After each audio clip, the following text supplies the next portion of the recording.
आज हम उन माधवेंद्र पुरी की कथा का मंचन करने जा रहे हैं जो श्रीमान महाप्रभु के दादा गुरु हैं, जो सदा कृष्ण प्रेम में निमग्न उन्मत्त का आचरण करते थे, जिनके लिए श्रीमान नित्यानंद प्रभु ने कहा कि मुझे समस्त तीर्थ दर्शन का फल हुआ है कि आपका दर्शन हुआ, जिनके लिए श्री गोपीनाथ ने शीर चुराकर अपना नाम शीर चौरा गोपीनाथ निश्चित किया।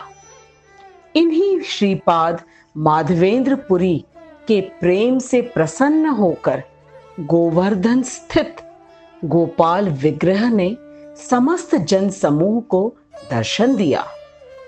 ये वही गोपाल विग्रह हैं जिनकी प्रतिष्ठा स्वयं श्री कृष्ण के प्रपौत्र व्रजनाभ ने की और वर्तमान में यह विग्रह बल्लभाचार्य के वंशजों की देखरेख में नाथ द्वारा में बड़े ही वैभव से पूजित होते हैं। तो बात उस समय की है जब महाप्रभु गौरांग अपने 4 शिष्यों के साथ जगन्नाथपुरी की ओर चले। पथ पर सुंदर हरे कृष्ण महामंत्र का कीर्तन करते हुए प्रसन्न चित्त वे रेमुड़ा गांव पहुंचे और वहां गोपीनाथ मंदिर के प्रांगण में प्रवेश किया।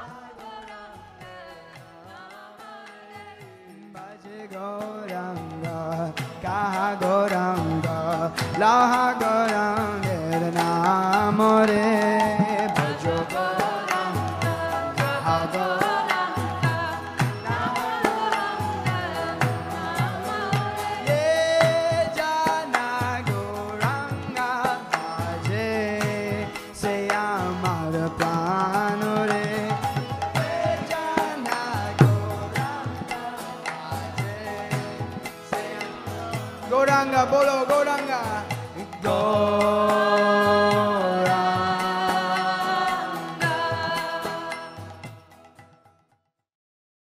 सुनो भक्तों, आज मैं तुम्हें मेरे दादा गुरु श्रीपाद माधवेंद्र पुरी और इन गोपीनाथ विग्रह की एक कथा सुनाता हूँ। ये कथा मुझे मेरे गुरु श्री ईश्वर पुरी ने बताई थी। एक बार श्री माधवेंद्र पुरी वृंदावन धाम गए। वे सदैव प्रेम में मत्त रहते थे। दिन रात उचित अनुचित स्थान तक का उन्हें कोई भेद नहीं रहता था। एक बार उन्होंने गिरि गोवर्धन की परिक्रमा की और गोविंद कुंड में स्नान करके वहीं वृक्ष के नीचे बैठ गए।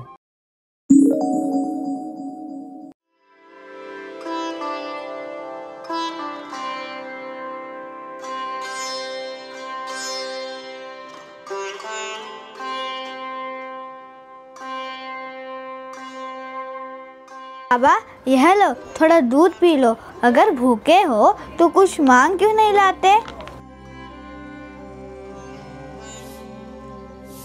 तुम कौन हो बालक? कहाँ रहते हो? तुम्हें कैसे पता चला कि मैं भूखा हूँ? बाबा मैं तो ग्वाला हूँ, इसी गांव में रहता हूँ। मेरे गांव में कोई भी भूखा नहीं रह सकता। यदि कोई अयाचक यहाँ आए तो मैं उसे खाने की वस्तुएं देता हूँ। वहाँ पनघट पर कुछ स्त्रियों ने मुझे बताया कि आपने कई दिनों से कुछ नहीं खाया। उन्होंने ही यह दूध देकर आपके पास भेजा है। आप दूध पी लो, मुझे गाय दोहने जाना है। मैं लौटकर यह दूध का पात्र आपसे ले जाऊंगा।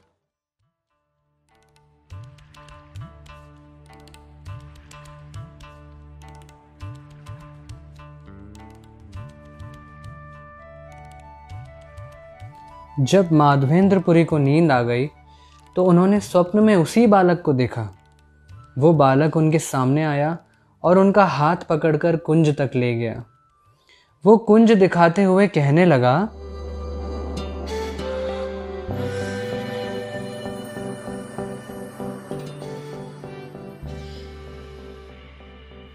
मैं इसी कुंड में रहता हूँ, अतः वहाँ मुझे कड़ाके की ठंड, बरसात व जलस्ती गर्मी के कारण अत्यंत कष्ट हो रहा है। कृपा करके गांव के लोगों को लाकर मुझे इस कुंड से बाहर निकालो और पर्वत की चोटी पर एक मंदिर बनवा के मुझे उस मंदिर में स्थापित कर दो। उसके बाद मुझे पर्याप्त शीतल जल से स्नान कराओ, जिससे मेरा शरीर स्वच्छ और शीतल हो जाए।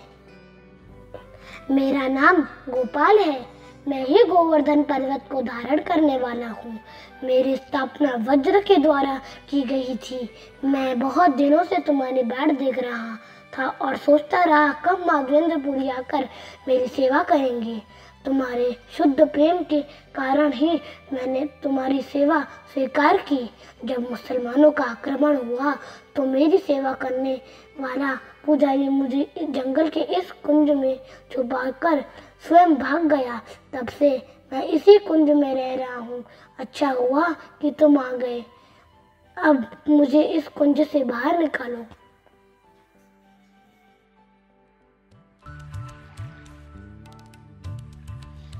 ये कहकर बालक अंतर्धान हो गया और माधवेंद्रपुरी जागकर स्वप्न के बारे में विचार करने लगे। विलाप करने लगे कि मैंने साक्षात भगवान कृष्ण को देखा, लेकिन उन्हें पहचान नहीं सका। भूमि पर गिरकर मूर्छित हो गए। बहुत समय तक रोते रहे, किंतु बाद में गोपाल की आज्ञा का पालन करने के लिए अपने चित्त को स्थिर किया। प्रातःकाल स्नान करने के बाद माधवेंद्रपुरी गांव में गए और सारे लोगों को एकत्र किया। कहने लगे, इस गांव के स्वामी गोवर्धनधारी कुंज में पड़े हुए हैं, आइए चलकर उन्हें उस स्थान से निकालें। ये सुनकर सारे ग्रामवासी हर्षित होकर कुल्हाड़ी और कुदाल लेकर उनके साथ चल पड़े। वहां उनके निर्देश अनुसार उन्होंने झाड़ियों को काटकर रास्ता बनाया और कुंज में प्रवेश किया। वहां अर्चा विग्रह को धूल और घास से ढका देखकर सभी लोग आश्चर्य और हर्ष से भर गए। कुछ बलवान लोग मिलकर श्री विग्रह को पर्वत की चोटी पर ले गए। वहीं बड़े पत्थर को सिंहासन बनाकर उन्हें प्रतिष्ठित किया गया। अर्चा विग्रह की प्रतिष्ठा के समय गोविंद कुंड से 100 घड़े जल लाया गया और प्रचुर मात्रा में तुलसी दल, फूल, विविध वस्त्र, व्यंजन, मिठाइयाँ, उपहार इत्यादि लाकर मंत्रोच्चार से अर्चा विग्रह का अभिषेक हुआ। ये उत्सव इतना भव्य था जिसका वर्णन करने में मैं तो असमर्थ हूँ। गोपाल के लिए अन्नकूट उत्सव मनाया गया। स्वयं माधवेंद्रपुरी ने गोपाल को हर वस्तु का भोग लगाया और गोपाल ने भी अर्पित किए गए प्रत्येक वस्तु खाई। फिर भी उनके हाथ के स्पर्श से वो वस्तु पूर्ववत बनी रही। और जानते हो, ये अद्भुत महोत्सव और गोपाल की प्रतिष्ठा दोनों व्यवस्था एक ही दिन हो गई। निस्संदेह भगवान की शक्ति से संभव है। इसे भक्तों के अतिरिक्त कोई दूसरा नहीं समझ सकता। इस अवसर पर उपस्थित सारे ब्राह्मणों को श्रीपाद माधवेंद्रपुरी ने वैष्णव संप्रदाय में दीक्षा दी और उन्हें विभिन्न सेवा कार्य में लगा दिया। श्रील माधवेंद्रपुरी के निर्देशन में गोपाल की सेवा भली प्रकार से होने लगी। आसपास के गांवों में जब पता चला तो एक एक गांव वाले एक एक दिन लेकर अन्नकूट उत्सव करने लगे।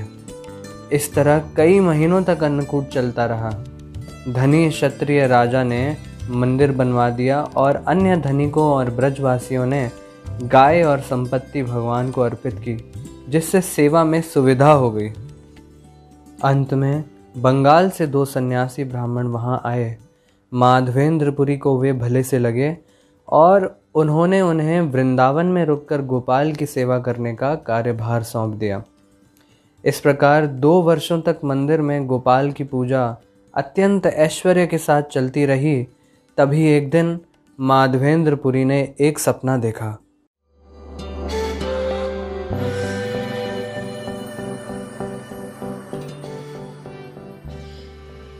माधवेंद्र, मेरे शरीर का ताप अभी कम नहीं हुआ है। तुम मलय प्रदेश से चंदन लाओ, मेरे शरीर पर उसका लेप करो, जिससे मेरा शरीर शीतल हो। तुम जगन्नाथपुरी से चंदन लाओ, तुरंत जाओ, तुम्हारे बिना यह कार्य अन्य कोई नहीं कर सकता। गोपाल, गोपाल, मेरे गोपाल ने मुझे सेवा दी है। सुनो भाई सुनो, गोपाल ने मुझे मलय चंदन लाने की आज्ञा दी है। उन्हें गर्मी लग रही है, मैं अभी निकलूंगा। आप दोनों पीछे गोपाल की सेवा सतर्कता से करिएगा। सब ग्रामवासियों को यथा योग्य सेवाएं बांटकर गोपाल का ध्यान रखिएगा। हरे कृष्णा। राधा कृष्ण प्राण मोरा जुगल किशोर।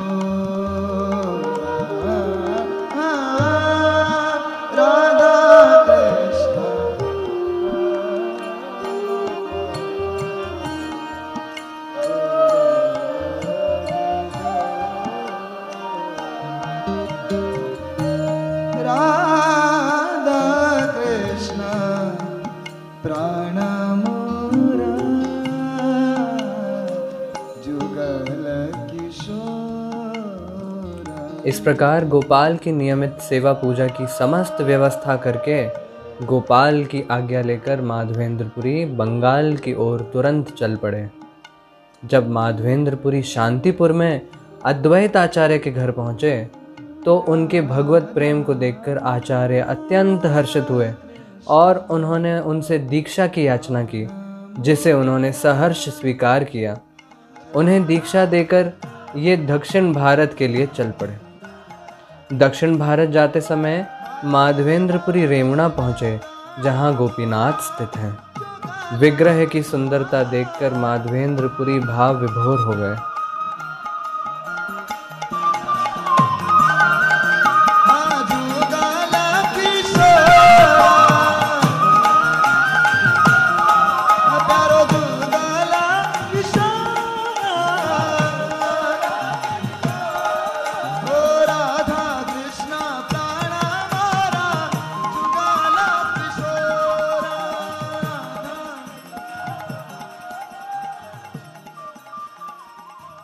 हे ब्राह्मण देव, यहाँ गोपीनाथ की सेवा कितनी उत्कृष्ट है।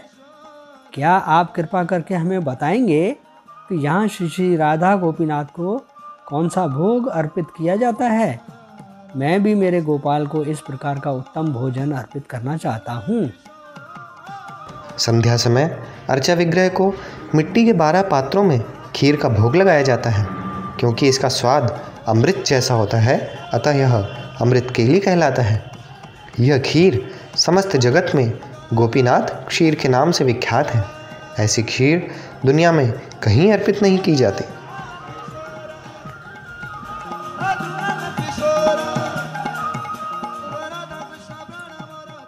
यदि मुझे बिना मांगे थोड़ी सी खीर मिल जाए तो मैं उसे चख लूं और अपने गोपाल के लिए ऐसी खीर बनाने का प्रयास करूंगा।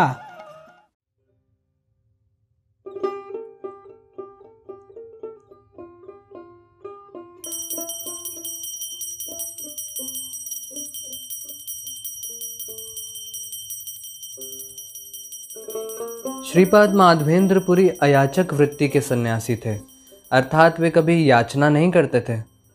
उन्हें जो बिना याचना के मिल जाता था उसी में जीवन यापन करते थे, अन्यथा उपवास करते थे। इस कारण से जैसे ही उन्हें भगवान को भोग लगे बिना खीर चखने की इच्छा हुई तो उन्हें बहुत लज्जा हुई। वे तुरंत भगवान का चिंतन करने लगे। उन्होंने तुरंत फुरत में भगवान को प्रणाम किया और वहाँ से निकल गए। वहाँ से बाहर निकल के खाली हाट में जाकर बैठ गए और वहाँ बैठकर कीर्तन करने लगे। इसी बीच मंदिर के पुजारी ने भी अर्चा विग्रह को शयन करा दिया। आश्चर्यजनक रूप से पुजारी जब अपना दैनिक कार्य समाप्त करके आराम करने गया तो सपने में क्या देखता है कि गोपीनाथ के अर्चा विग्रह उसके सामने आकर कह रहे हैं,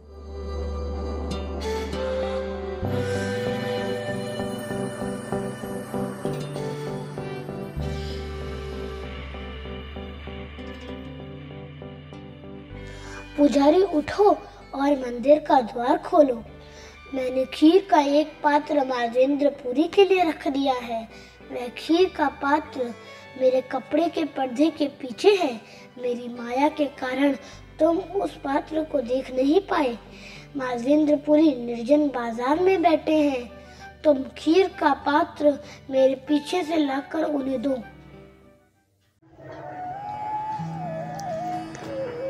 हे गोपीनाथ, कैसा विचित्र स्वप्न दिया है आपने मुझे। कितने महान भक्त होंगे माधवेंद्रपुरी, जिनके लिए हमारे गोपीनाथ ने क्षीर चुराई।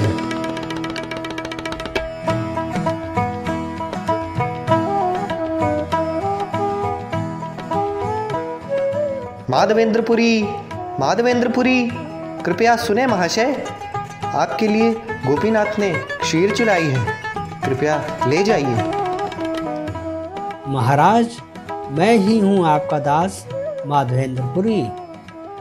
महाशय, आपके जैसा भाग्यवान वस्तुतः तीनों लोकों में और कोई नहीं है। आपके लिए श्री गोपीनाथ ने स्वयं यह क्षीर का पात्र चुराया है और अपने वस्त्रों के पीछे रख दिया, और मुझे स्वप्न में आदेश दिया कि मैं वह पात्र आप तक पहुँचाऊँ। मैं आपका दर्शन कर कृतार्थ हो गया।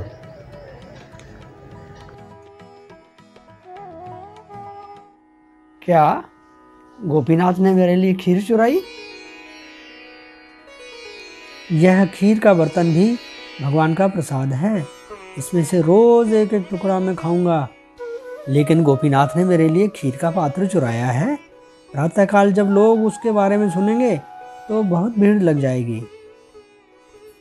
इस प्रकार वहाँ से तुरंत निकलकर चलते चलते माधवेंद्रपुरी जगन्नाथपुरी पहुँचे। वहाँ उन्होंने जगन्नाथ के दर्शन किए और प्रेम आनंद में विह्वल हो गए। कभी भाव अभिभूत होकर नृत्य करते, कभी दंडवत करते हैं, कभी भूमि पर गिरते, कभी हंसते, कभी नाचते गाते। इस प्रकार जगन्नाथ के दर्शन कर उन्हें दिव्य आनंद का अनुभव हुआ। परंतु वहाँ पर उनकी ख्याति उनके न चाहने पर भी पहुँच चुकी थी। लोगों की भीड़ आने लगी और उनका सम्मान करने लगी। अपनी प्रतिष्ठा के भय से माधवेंद्रपुरी ने रेमुणा छोड़ा था, किंतु भगवत प्रेम द्वारा प्रदत्त प्रतिष्ठा इतनी उत्कृष्ट है कि वो भक्त के साथ साथ जाती है, मानो उसका पीछा कर रही हो।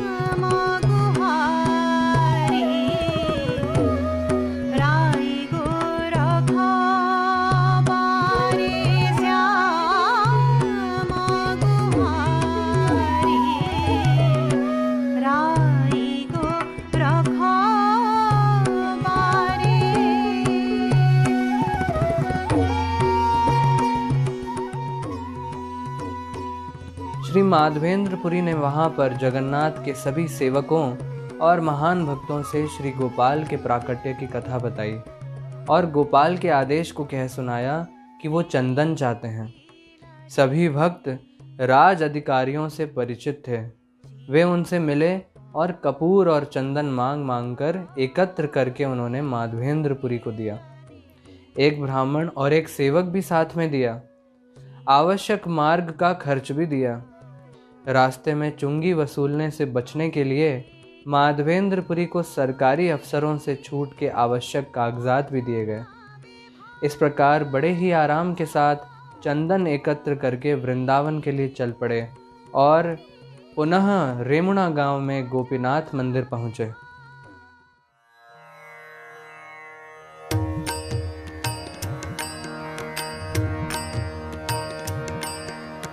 व्रजे प्रसिद्धं नवनीतचौरं, व्रजे प्रसिद्धं नवनीतचौरं, गोपाङ्गनानां चतुकुलचौरं, गोपाङ्गनानां चतुकुलचौरं, अनेकजन्मार्जित पापचौरं, अनेकजन्मार्जित पापचौरं, चौराग्रगण्यं पुरुषं नमामि, चौराग्रगण्यं पुरुषं नमामि।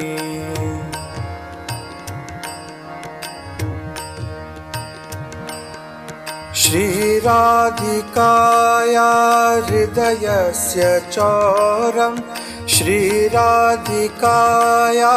हृदयस्य चौरं नवाम्बुद श्यामलकान्ति चौरम्। जब माधवेंद्रपुरी शयन करने गए तो स्वप्न में उन्हें फिर से गोपाल दिखे और वो कह रहे थे,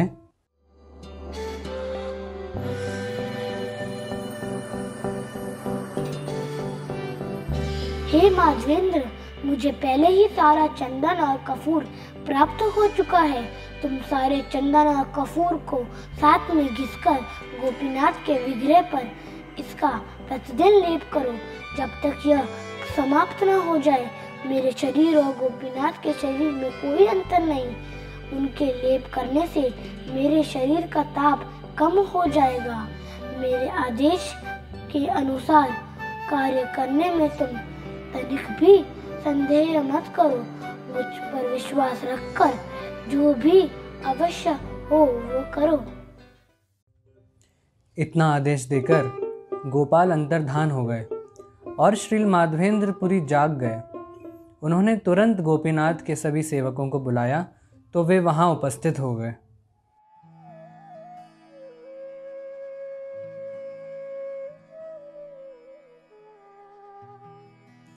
सुनो भक्तों सुनो, गोपीनाथ के विग्रह पर इस कपूर और चंदन का लेप करो। इसे मैं वृंदावन स्थित गोपाल के लिए लाया हूँ, पर उन्होंने स्वप्न में मुझे आदेश दिया कि उनमें और गोपीनाथ में कोई अंतर नहीं है। यदि गोपीनाथ के विग्रह पर चंदन का लेप किया जाएगा तो गोपाल शीतल हो जाएंगे। आखिर पूर्ण पुरुषोत्तम भगवान पूर्णतया स्वतंत्र हैं। उनका आदेश सर्वशक्तिमान है। 2 सेवक नियमित रूप से चंदन घिसेंगे और तुम सहायता के लिए अन्य 2 व्यक्ति और ले लो, उनका मैं वेतन दूंगा। इस तरह प्रतिदिन गोपीनाथ जी को चंदन घिसकर लेप किया जाएगा।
श्रीपाद माधवेंद्रपुरी समस्त सद्गुणों के जीवंत स्वरूप हैं।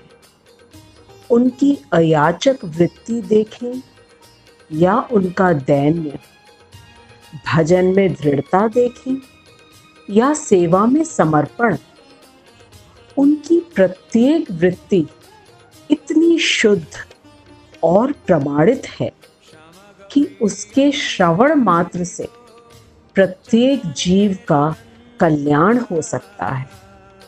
आइए हम सभी उनके श्री चरणों में प्रार्थना करें कि हमें भी उनके जैसी सेवा में निष्ठा प्राप्त हो, भगवत सेवा में आने वाले अवरोधों को लांघने की सामर्थ्य प्राप्त हो और उन्हीं की तरह किसी भी तरह की प्रतिष्ठा में हमारी कोई रुचि न रहे।